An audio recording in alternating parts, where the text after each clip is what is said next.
Hi everybody, this is Dino Chris from Prehistoric Facts. This is a Q&A episode. I'm in the back room of the museum, so we'll actually get started with some of these questions. So we'll start with the YouTube questions.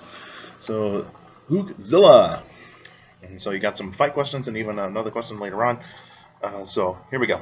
So, who would win, Dilophosaurus or Monolophosaurus? Ooh, that's a toss-up there, man. I want to give the edge to Dilophosaurus, but even though when I look at the Monolophosaurus, more robust than Dilophosaurus, so that one could actually go either way. So you got me on that one.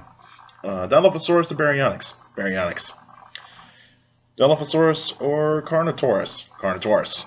And Dilophosaurus or Ceratosaurus? Ceratosaurus. And the question here is Megaraptor a pack hunter or not? I really don't know on that one. There has not been a lot of specimens have been found of Megaraptor, so I would think that probably not, in my opinion. I would probably say that it probably can hunt in pairs, possibly, but not in, like, say, a full-fledged pack. Because I think the young will actually pretty much find their own food and like say finding insects, finding some like small fish, those types of things. Maybe eat small mammals, reptiles, those sorts of things. While the adults tend to usually go after the bigger animals. So that could actually be something. So I'd say they can probably hunt in pairs, but I would probably say that they probably weren't that much of pack hunters. I think the only time that you'd be seeing them together is probably mostly during, like, say, during the time of mating season. So that'll be my guess. And another one from you is Faganax is bigger than Allosaurus or not? From the most part, yes, it is. Faganax can actually reach lengths of close to 40 feet, so between 35 to 40 feet, and would weigh more than Allosaurus. Probably like say 6 to 7 ton range. And in terms of height, I would actually say it's pretty close to 12 feet tall. And so those are pretty big. It's pretty big numbers for a dinosaur. And so yes, Faganax is bigger than Allosaurus. There is an Allosaurus specimen that is actually at 40 feet, but I don't know too much about that specimen, and so that actually will say is like there's some species of Allosaurus can be as big as Faganax, but Faganax will actually still be the larger theropod in the Morrison Formation. All right, so Facebook questions. Jody from Kentucky is what was the primary function of Stegosaurus' plates, and did baby Ankylosaurs have weak armor plates like crocodile and alligator hatchlings? So to your first question, what are the primary function of the Stegosaurus plates? Probably first things first is for display structure. It's for display, because I think what they're mostly going to be used for is display.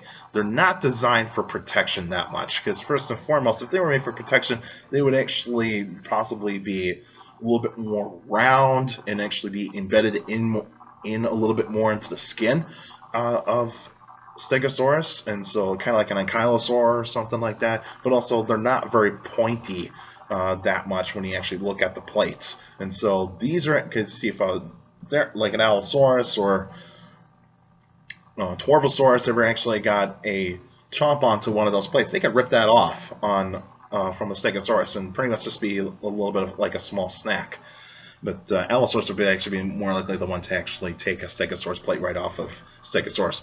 But mainly for display, they can also...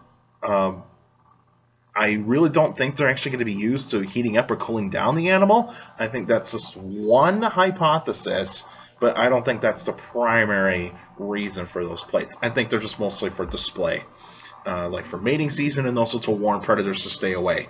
And did baby Ankylosaurs have weak armor plates, like crocodile alligator hatchlings? I think they did, because first and foremost, when you're a hatchling, you're vulnerable. And when you look at hatchling alligators and crocodiles, they don't have the same armor plating as the adults. And so they're very vulnerable to other predators. So they're very like say they're vulnerable to like say larger fish. They're vulnerable to other crocodilians, and also they're vulnerable to birds of prey. Birds of prey will actually eat baby crocodilians, and even monitors in like say Africa, like the Nile monitors, they'll eat crocodile hatchlings.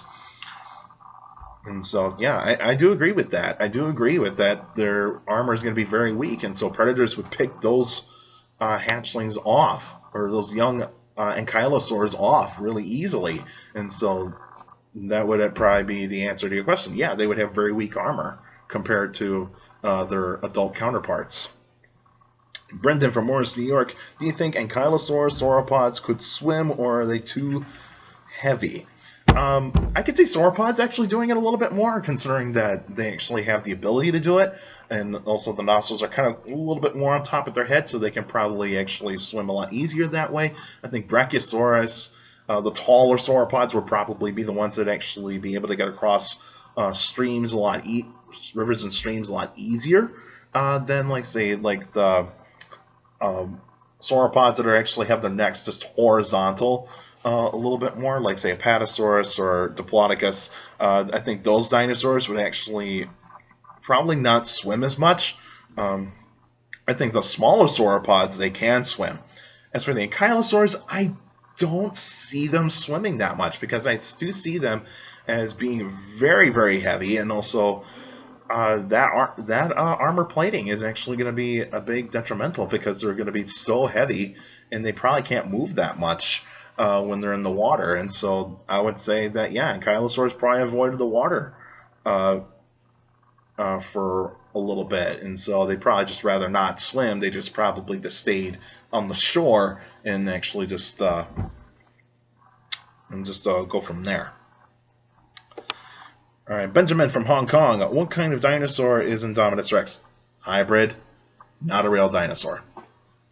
How come the fossils of Santana-raptor have been preserved with muscles?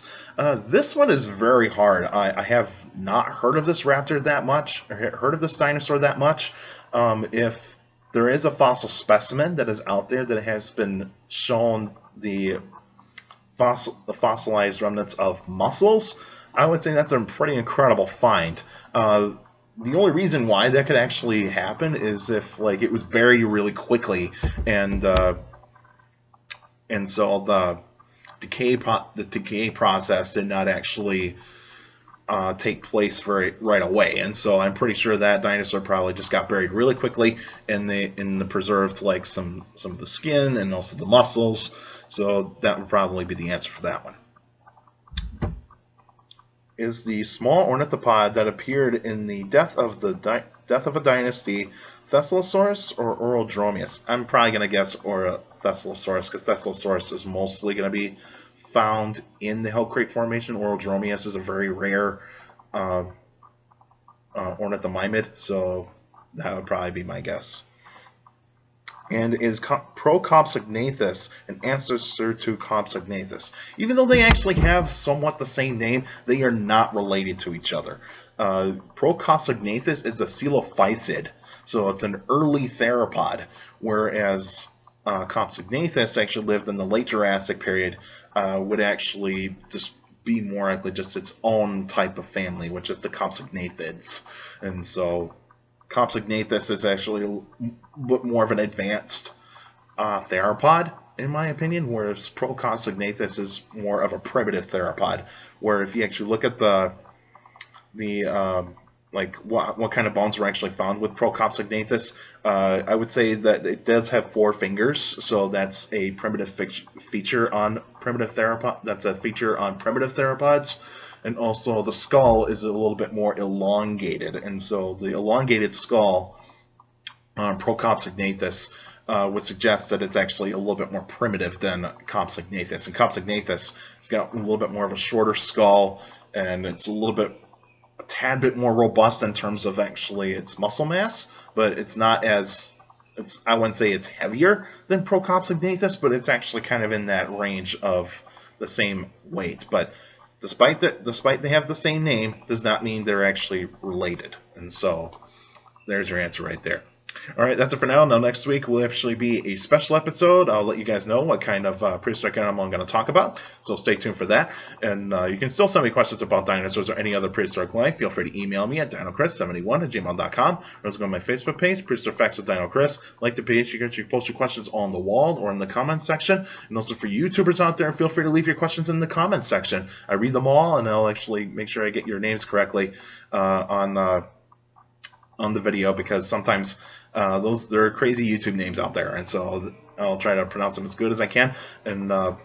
And also like the page, like the videos, and also subscribe. That helps the channel a lot, helps me a lot, and that way you can continue to actually see me give more information about prehistoric life all the time.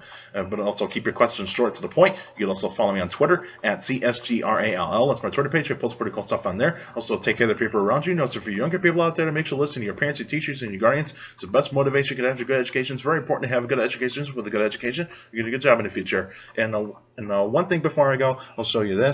This is a fossil fern here, so this is actually pretty neat. This is from the Mason Creek Formation, so the Mason Formation, so that is actually pretty cool. All right, so that's it for now, and I'll see you guys next week.